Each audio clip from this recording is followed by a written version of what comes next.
In the middle of desperation, another potential crisis may be brewing. This is not a small place, it's the whole island.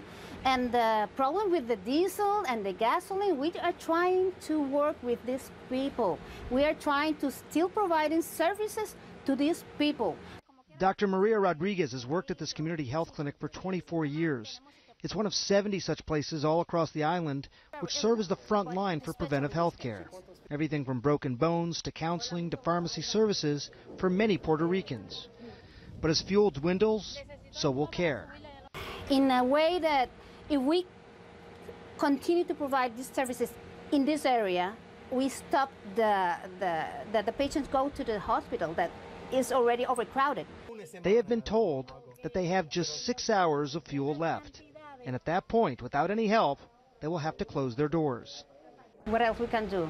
The only thing we can do is go into the shelter, do the medical evaluation, but we can't provide medications to those patients. And that's in part why you're seeing tents like this pop up in places like San Juan. You see, even before Maria, a third of the population here was reported to be in poor health. They're more likely to be older here, more likely to have chronic disease like hypertension and diabetes. And therein lies the concern. What happens to all these patients if they don't get access to care within the next several days? Getting healthcare services up and running is key, but the only way to do that is to make sure clinics like this are powered with fuel. And right now, that's a big unknown. Domingo Cruz, director of San Jorge Pediatric Hospital, knows just how critical it can be. Just 2 days ago, the hospital was dark, and all of a sudden, as you may understand, everybody was very nervous, and we started evaluating transfers, possible transfer to other hospitals, patients that could have been discharged home earlier than what it was initially perceived.